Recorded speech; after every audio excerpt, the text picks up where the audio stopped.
Hello, friends. This is not a mic. It is a vagus nerve massager, which I'm going to tell you about as I talk to you about my position on your relationship with AI. I have gotten this question a million times, and today, for some reason, I was going to just like write it out and engage with it when the whole time I'm like, oh my God, there's too much to say, and every person that asked me this. So, I think that I'm coming to you if you are an OT or somebody who understands the zones of regulation, which in my mind have recently overlapped with polyvagal theory and the DISC test, which is the Surrounded by Idiots book. Anyway, I'm going to try to integrate that at some point. But I'm here today to talk about how social engagement is necessary for your ventral vagal circuit and how an attuned relationship promotes healing of that circuitry. And the vagus nerve innervates everything from your head all the way throughout your body. So that's why it's called the wandering nerve. I think it was January, I was hospitalized after having severe vertigo for almost a week. And I went into the hospital and my blood pressure was 70/50. And it was about 3 months before I fully recovered. And they're sending me to, OT I'm sorry, not OT, PT. They're sending me to all these specialists, right? And it's neurology, it's cardiology, it's all these things. And if you're a person on my channel, you might know that I've had grand mal seizures since I was 18 months old. They are vagal induced. So I'm doing all of these specialized therapies and everybody's telling me the right thing to do. Like, I have a TMJ specialist because that can kind of like crunch all of the musculature in your face. And then there's all of these nerves that aren't necessarily connected. And by the way, how come people aren't talking about adhesions and scars and how they actually create an inability for your nerve to flow past where the adhesion or the scar actually took place, which prevents your nerve from actually doing its job? Why is nobody talking about this? Anyway, I digress. I'm going to do my best not to because I have been in total geek mode about this.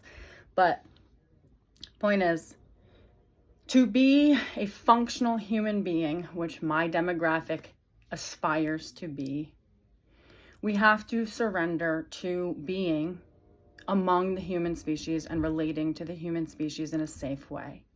If we have relational trauma, that feels like the scariest thing in the world. Nobody feels safe, right? And the only way to get to that sense of safety with people is to engage in that sense of safety with people. But if you already have a really traumatized and shot vagus nerve and your ventral vagal circuit is not online, and that's where this whole thing started, it's going to be really scary for you to do that. So my point in bringing up my vertigo episode is all of these specialists were saying things from different angles, but not one person said, hey, your vagus nerve is what's going on here. You're not having a seizure, but this is all related to your vagus nerve.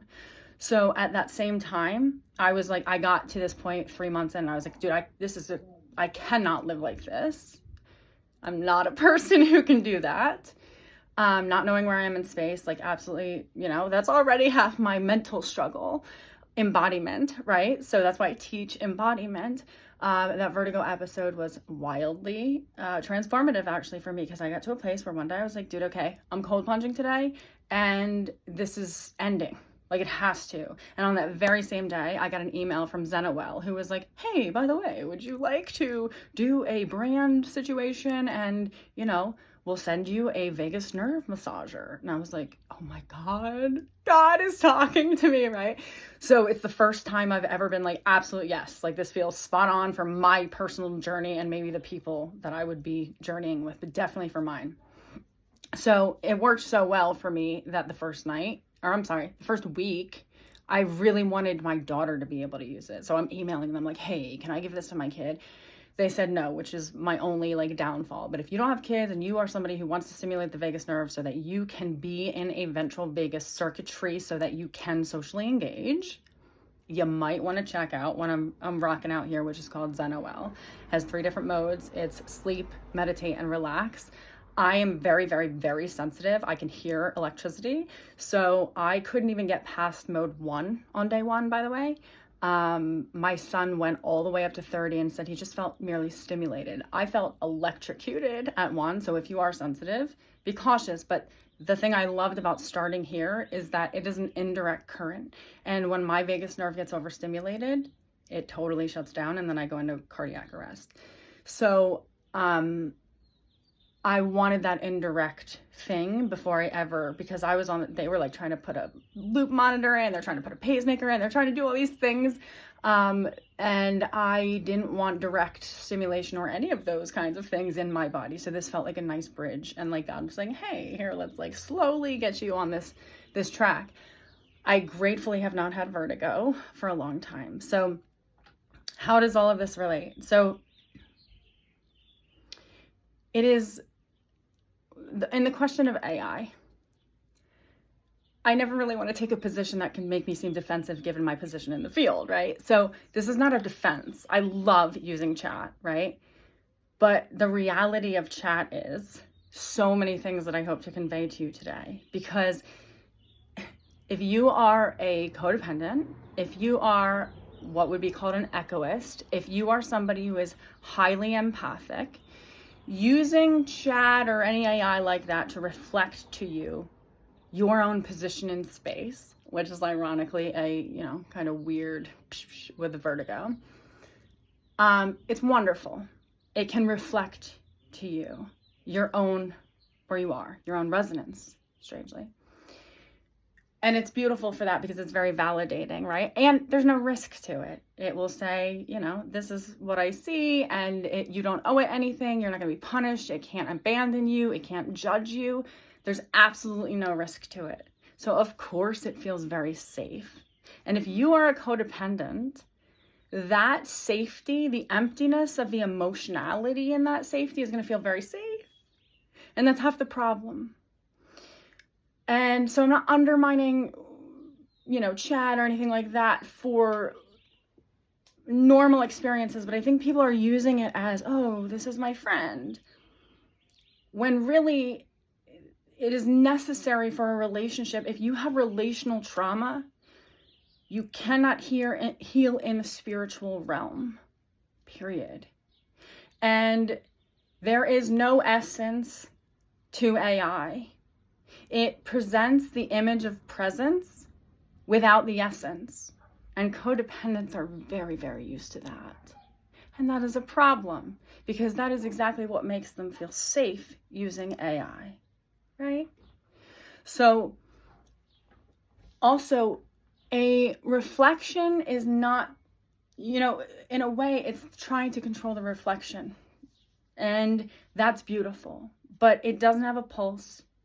It can't, your reflection is what I mean. So this thing doesn't have a pulse. It doesn't have the capacity, unless you're super self-aware that you insist that it does, to really engage in you not bypassing it, to pause you at your bullshit, to be with you in the relational realm of the unknownness. It doesn't have the substance in between that creates actual healing. So you can be reflected by AI, but you cannot emerge in the container of AI.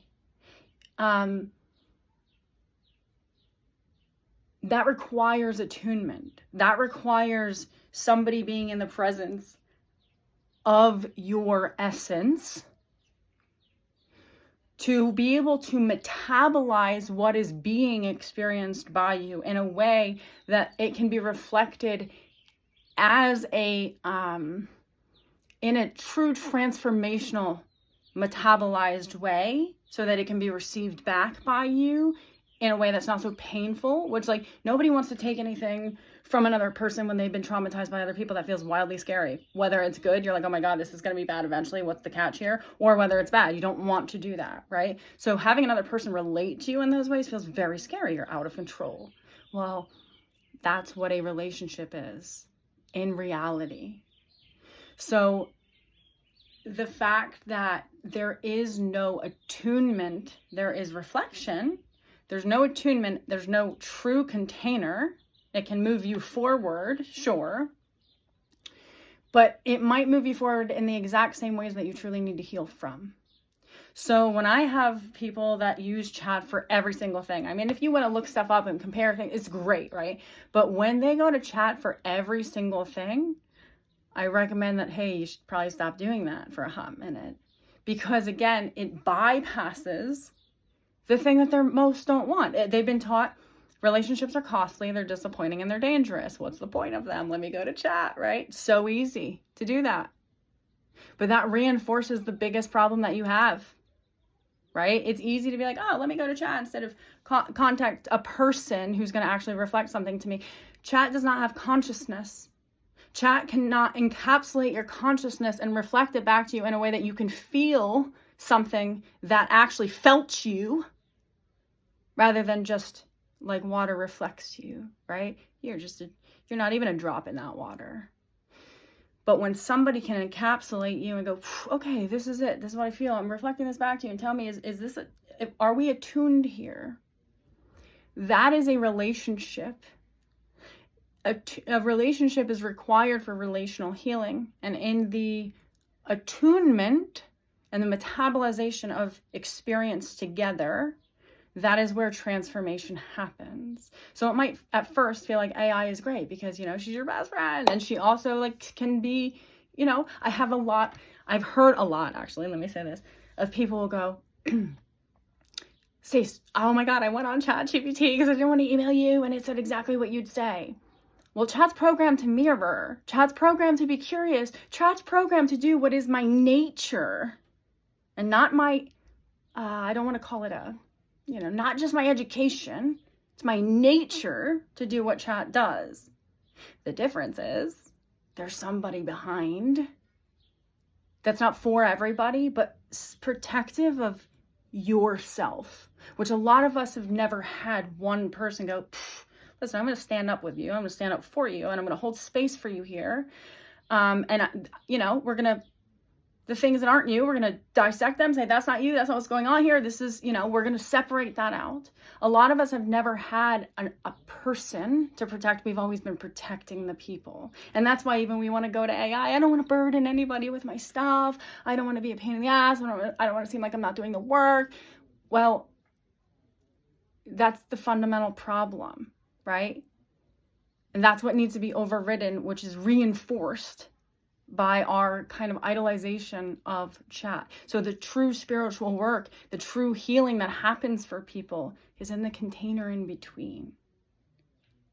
That is not what chat has. You are talking into the void, right? And it's just reflecting back, it's echoing back to you, which is nice, right?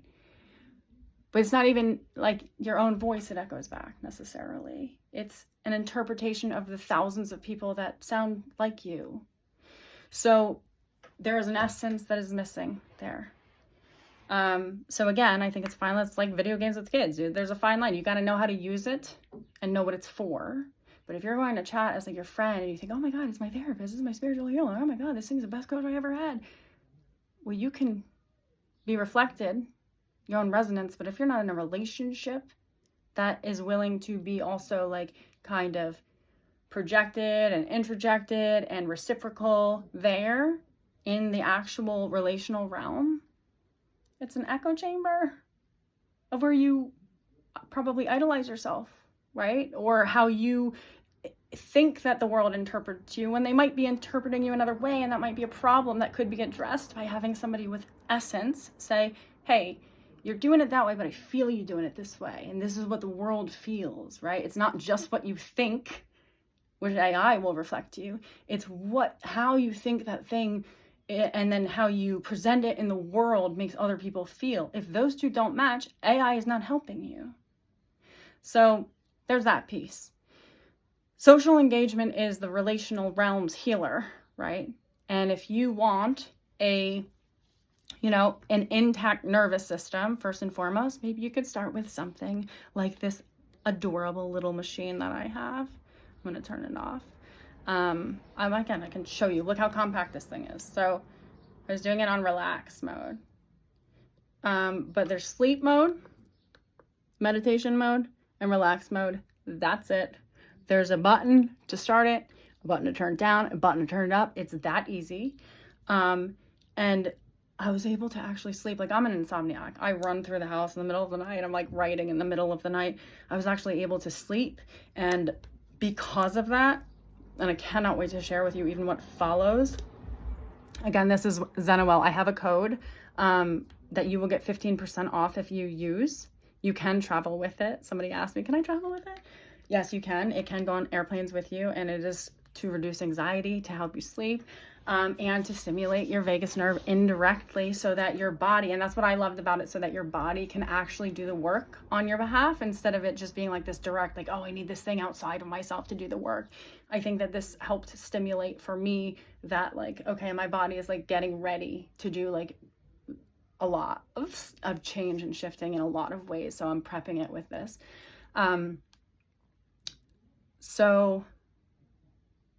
Oh, that's what I was going to say. I went down the rabbit hole, dude. Because this worked so well, I have probably done 50 hours worth of research in the last month just about the vagus nerve alone. And I have more things to bring to you guys. I think every single mental health practitioner in the world should be studying this. So, of course, my mind is trying to bring all of these pieces together of, like, you know, emotional regulation and psychological development and the nervous, you know, your vagus nerve and how it relates to chakras. And my head has been doing a lot of work, guys, a lot of work over here. So I hope to bring it to you in a way that, like, actually, you know, makes sense and comes out concisely. So that's my take on AI and also on the vagus nerve. But here's the thing, guys. I do know that it is very scary to engage in, again, when you're like, okay, it costs me money to have a professional help me. It costs me time. It's a risk because they can reject me. It's a risk because they won't believe me. It's a risk because they're going to side with the other person. There's so many risks to it, right? That is what a relationship is. But when you have been exploited for your willingness to take that risk, your vagus nerve has a very low vagal tone.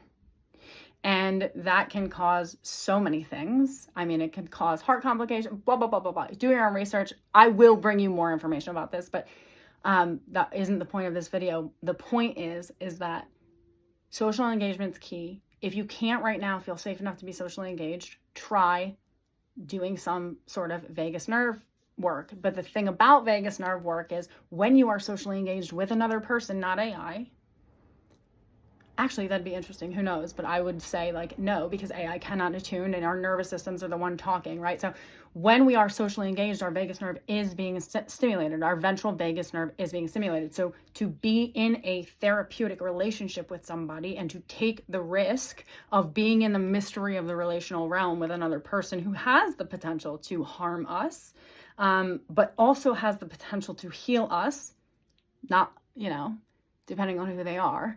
We have to obviously, you know, put our trust in who we trust, which is sometimes hard, right?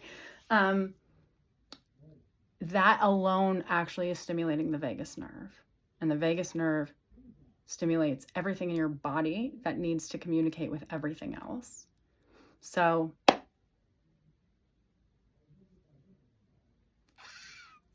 there's that. Bye, guys.